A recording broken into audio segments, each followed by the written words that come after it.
critical situations, and I could do that.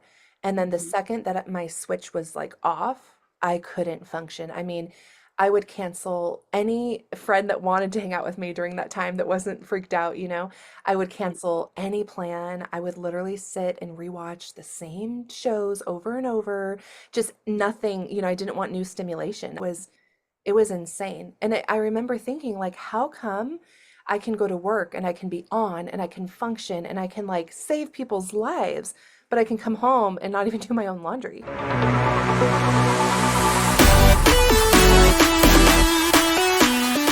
All right. So excited to have Audrey on the podcast today. So thank you so much for being here. Thank you so much for having me. I'm like already loving this connection. Yes, definitely. I know we're just like chatting for a little bit. There's gonna be so many things we can talk about, but where I want to start, because I find this interesting and something I can resonate with, is I know you started out as a nurse and you're working as a nurse. Can you talk about your transition from traditional medical field to more of like a holistic approach? Yeah. Oh my gosh. I feel like I don't know if you want to dive into my whole story right now or if you want to do that in a little bit, let me know. But I Yeah. mean, I do have like this whole burnout story, of course, stemming from the pandemic.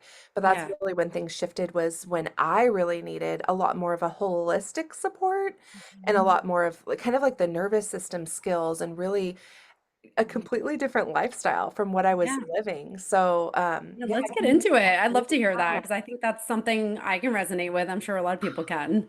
the pandemic was so hard on all of us for so many reasons, right? Like everybody was like home and having to take on all these new roles and all of that. For me specifically, it was a time of not slowing down at all, and it was increased work, which I'm sure you might have experienced too.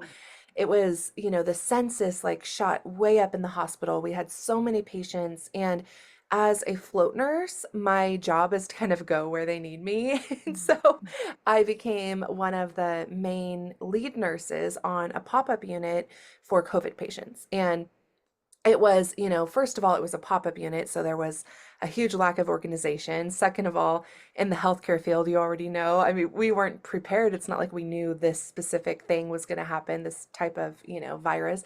And so it was just this whole situation that was really new, and a lot of stress came along with that of, starting a whole unit and figuring things out. And so I think most of us as helpers, as women, we kind of take on all these roles and decide that we're going to help and we can create organization from the chaos and like I got this. And as, how old? I was like 30 at the time. I think I had just turned 30 and I wasn't married yet. I was just kind of dating. It was just me and my dog. My family like disowned me. They were like, okay, we don't want germs. Like, no, like we'll FaceTime you. That's it. And so I really took this time to just, lean into that work. And I was like, I have so much time. It's just me and my dog. Like, I can do this.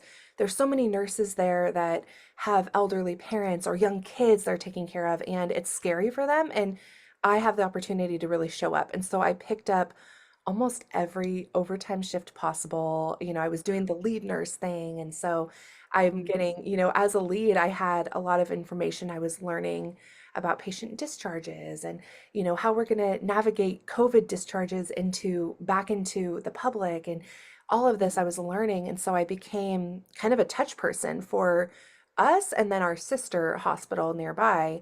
People were calling me at home. People were, I was going in on my day off to like teach people things, and it it became so much. It was like literally became my life. And I Mhm. really liked it at that time. I felt really important. I felt really needed. I felt really like, attached, and it was such a big purpose for me. And fast forward to, once it kind of slowed down a couple years in, I hit a major burnout. I started to see all the signs of burnout, ignored them, of course. I got this. I can't quit. Like my team still needs me. It's, whatever. And then finally, when that unit kind of, dissolved and the hospital went back to kind of the way things used to go and used to run, I had to take, like, my doctor literally forced me to take a 3-month sabbatical. And it took that entire 3 months just to come back to kind of a baseline, not even feeling like my usual self, but just kind of a baseline. And that time frame is when I really started to learn a lot of new tools, like all of the tools I had used prior in, my previous like personal development journeys and stuff, they weren't working. And so I Mhm. had to like learn a completely new set of tools for this severe burnout.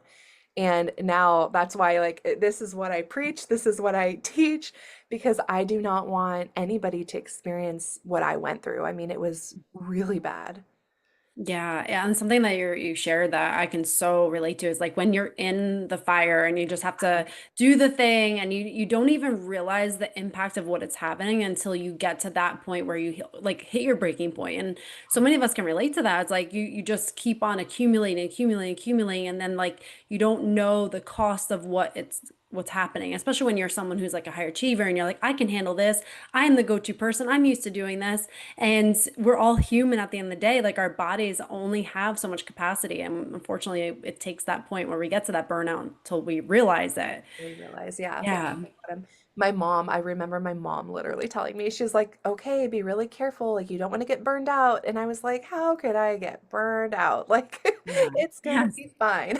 Yeah, it's like you almost think you're so immune to it. Like, oh, that happens to someone else. Like, I know I'm like a superhuman. I can handle it. Yeah, none of us are exempt from that. And it's such a No. wake up call, especially if anyone's listening right now. It's like, and you're that high achieving person, like it can happen to anyone, and you just don't know how long you can go until it really just hits you in the face. Yeah. Yeah.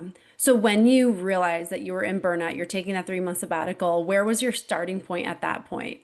Like symptoms wise, I mean, I was in this state of it's really interesting. So it's actually called functional freeze, and I won't get into like all of the details because it's a little bit like boring, but it's a basically type of nervous system dysregulation. And I was noticing that I could function at work. So I was really, really tired, kind of like monotone almost, just like I could kind of get through the day. And as soon as I got home, I would just, kind of collapse onto the couch and I really I couldn't be stimulated by other things. I couldn't, I could barely think straight and all of that.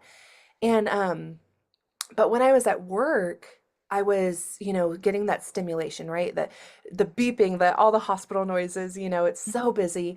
And I was able to really function really well and just, prioritize things and time management and, critical situations. And I could do that.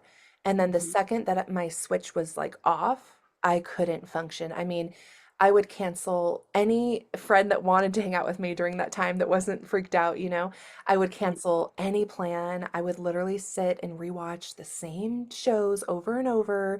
Just nothing, I didn't want new stimulation. I would just kind of doom scroll social media, but not really kind of registering what was going on. Just kind of laying around, to be honest. And it was crazy because I would like sit down on the couch and maybe pull up Instagram, and then it was like hours had gone by. And it was like, wait a minute, like what just happened? Like I didn't get anything done for myself, none of my appointments or laundry or anything. Like it was insane. And I remember thinking like, how come I can go to work and I can be on and I can function and I can like save people's lives, but I can come home and not even do my own laundry. Mhm. It was crazy. And so finally, I got, that this time off. My doctor put me on a leave. She did helped me with all the paperwork, everything. And she was like, the first thing you need to do is completely veg out. Don't Mhm. go have those high stimulation, moments. We're not going to go to work. We're not going to do anything. I want you to sit on the couch and like watch cartoons and sleep. And it felt really weird as like that high achieving woman. I was like, I'm not allowed to do this. This is not productive. This is not okay. And I also felt like I was letting the hospital down. I felt Mhm. like I was such an important part, during this whole thing. And I was like, I'm letting everyone down now. But it didn't matter. Like, the most important thing was my health and myself. So once I got to understand that and I started to kind of listen to her, and I was able to just kind of veg out, I slowly kind of noticed, okay, like the rest is kind of helping. It's kind of sinking in.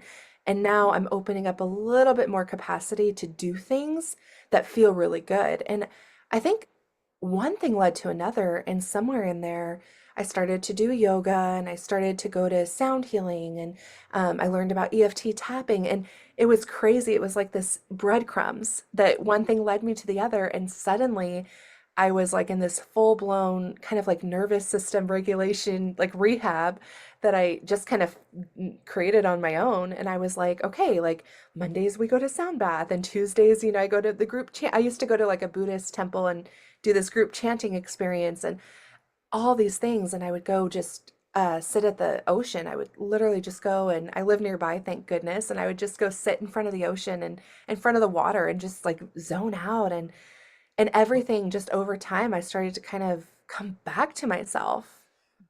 Yeah. Yeah. I mean, they talk about the breadcrumbs. It's so amazing when we're Yeah. finally open and receptive, how much is literally trying to help us and guide us. But when we're so closed off and we're in that survival mode, it's hard to really see anything outside of what we're experiencing. But yeah, I had very similar experience with the breadcrumbs. I'm like, oh my gosh, it's like you can see the things that are put into your life to help Yeah. you. You just have to be open to it. So it's amazing. I'm curious in that time when you were transitioning from like, the feeling bad about things, how did you navigate the feeling of guilt and how did that play a role in all of this? I like to kind of mention how I feel like there's two components of healing. I think that there's kind of like the mind part, then the body part. And the body part is really that somatic healing, and just kind of like if you've ever read or heard about the body keeps the score, it's like our body holds on to things, our fascia, which you'll know way more about, we're holding on to all of this. And so our body really needs these body cues, the sound healing, all of that goes straight to our body. But there's that mind component where it's like, just those programs we've had forever and ever that tell us that this is not okay and we should be feeling guilty and the shame. And I do think that as much as, I really preach the body component and all of that and the nervous system, we have to work on the mind part too. And so for part of that, I did work with a therapist for the very first part to really like rework my thought pattern around that, and to really, she did a lot of like kind of like CBT stuff and just regular traditional talk therapy to just really like understand like why I was thinking about things that way, and then kind of refocus and just kind of understand that, it's okay, like you really need this. And I think also what helped was towards the end of like that shame or that guilt period, was seeing the results too. Mhm. Because, as I started to show up, consistently to sound healing and yoga and all of this, I did see the results that my body was able to feel safe, and I could kind of get that exhale, that full body exhale. I could access that feeling quicker. Like Yeah. at the beginning of EFT tapping, when I first started trying that modality, I mean, I would do it for like an hour. I would follow along a program and I would kind of be in my head, like, what am I supposed to be thinking about something? Oh, am I supposed to be doing? Am I doing this right? And constantly thinking. And then, I don't even know if I got that. I don't even think I got that full body exhale feeling the first few times. And now that I've consistently been practicing this for a few years now, I mean, within like a minute or two, it's like you just see that, you feel that change. So I think that, yes, starting to see like evidence that this is actually working for me really changed things. And I was like, okay, like I don't have to feel so bad. Like I see what this is doing for my body and how much I need this in my life. Yeah, it's sometimes hard to see how stuck you are until you get that evidence. And then you realize, Yeah. like, oh my gosh, everything is so much more clear now. And I couldn't see it because you're stuck in that space, that pattern of behavior. It's amazing. And I'm curious, when you started diving into some of the patterns and the thoughts behind it, how much of that did you see the come through, like maybe limiting beliefs from your childhood, or did you see some things that were patterning in your life that drove you to this constant achievement? Yeah, absolutely. I mean, so much came up, and it's really cool how there's different meditations I did with one of my healers at the time. And I could go through these like deep meditations, and so much. I mean, you could get so vivid back in that moment as like a 3-year-old, where you were like, oh my God, I'm not being productive. And having these thoughts come through like as a 3-year-old, where somebody's Yeah. telling you to be a little bit more productive. And I could literally see those situations that I hadn't had access to for years, and I could Mhm. like see them unfolding, and I'm like, oh my gosh, like this is exactly where it came from. Yeah, it's amazing. Yeah, like you So see cool. how much that plays a role in everything that you do and all the behaviors that you engage in. It's amazing. And as you during the burnout, I just want to go back into that. So when did you experience any physical symptoms with that? I know you said you're exhausted and had like the difficulty like focusing. Were there any physical signs that you were noticing in your body as well? Just like the big time was like the exhaustion and almost it's so weird to even explain, but it's like this heaviness. It's like Hmm. literally lifting up my limbs was like it's like they weighed so much. It was like, oh my gosh. And the energy, just the full lack of energy. I could, it's so weird. It's like I feel like I had to be really stimulated to do anything. And then any of my time off. I mean, I was completely out of energy. There was nothing there. Unable to think straight, like you mentioned, this just brain fog where I was like, literally at work, though, I could be kind of, if I was in that stimulation, if I was in that zone, I could do okay. But if I was home, I mean, it took so much to get through the brain fog. Like I couldn't even think straight. And it was Yeah. so weird. Like I'll never forget just I just am a verbal processor anyways, Mhm. but I would like literally have to call my mom or like my sister or something to like talk things out, very simple things. Like, should I do the laundry? If I did it on my way to the gym and then it'll be done when I get home. It's like I couldn't think straight at all. And Yeah. I would kind of like now that I look back, I'm just like, I just like want to hug that girl, I want to hug that version of myself. Like, this was so hard to go through. And honestly, I didn't know, like I had mentioned, I had a whole different set of tools from my prior, journey and all of that, that, they weren't working. And if I had known some of these different like somatic healing tools, or if I had known or been implementing some of this and, definitely working less, Mhm. I would have had such a different outcome and I wouldn't have gotten to that severe point of burnout had I just been kind of regulating this entire time. But you know how it is. I mean, in the hospital, it's crazy. You're rushing around, it's nuts. But then also, as I think as women, it's like we come Mhm. home and it's one thing to the next, to the next, to the next. And we Mhm. don't just stop and just like take a breath or, Yeah. stop and like go to the yoga class or something. Mhm. And Yeah. I wish Or I, or we go and we feel guilty for it and then it yeah, doesn't so you're not serve a fully like purpose. letting it. Yeah. Yes, 100%. Absolutely. And then I want to go into like now where are you? So like do you Yeah. still notice those patterns coming up and what are some things that you do to kind of keep yourself in check in that? This is why I like love talking about this now because I really feel like, I'm the person that I needed back in the day. Hmm. Because I'm still working. Like I'm still working. I'm working like the high end of part-time. For a nurse, full-time is like 3 shifts a week, and I'm working two. And right now, currently, they're night shift, which is a little bit hard. So I think that like getting to come on and talk about this and share the word in the situation that I'm currently in, just like really, it lands for people because it's like I'm still doing all the things, but I'm being so much more intentional about how I spend my time and how I spend my time off and actually like doing the tools, making like non-negotiables in my routine of like, I now like fast forward, I am certified as a sound healer and I do all these things that healed me, but doing it for myself or going and signing up for the class and like being poured into myself.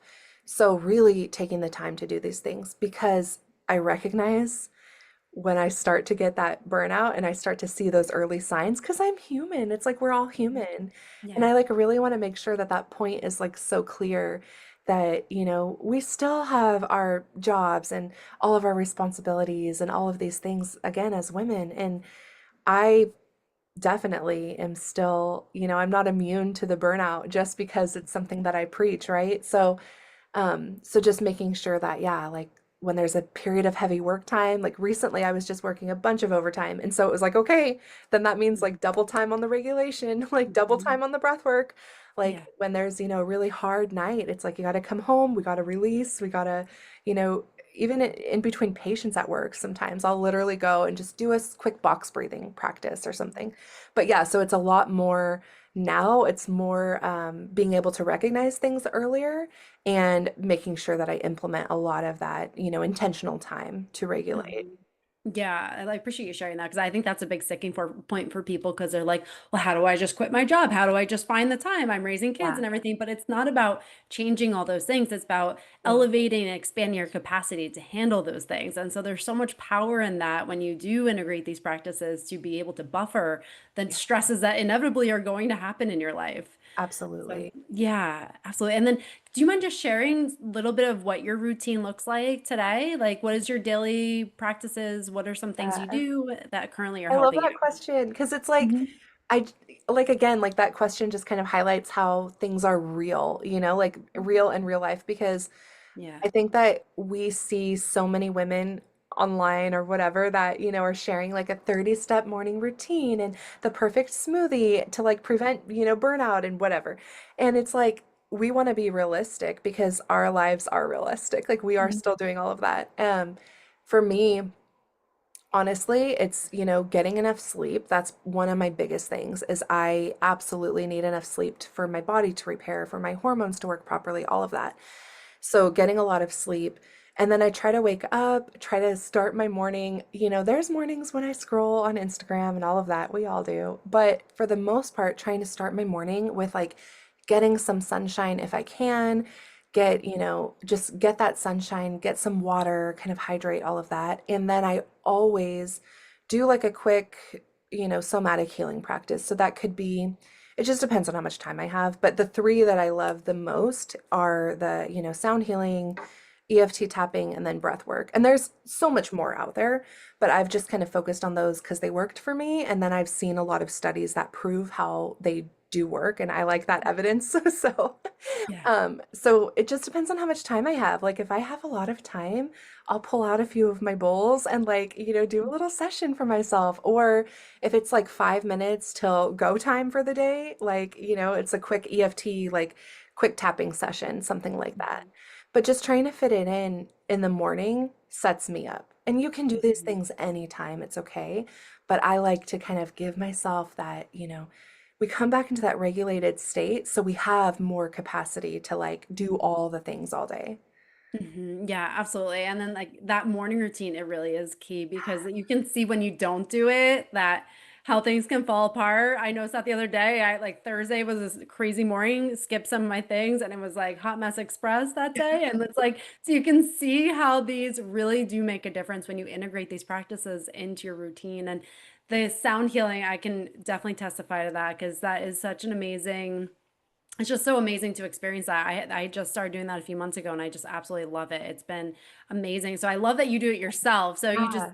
you do the bowls and then you just like you yeah, that's Just awesome. play, and I get into like this whole zone where like sometimes I'll just be playing Yeah. forever, and my husband's finally like, "Okay, honey, like a little loud," but like, but I just like get into the zone. I'm just like loving it.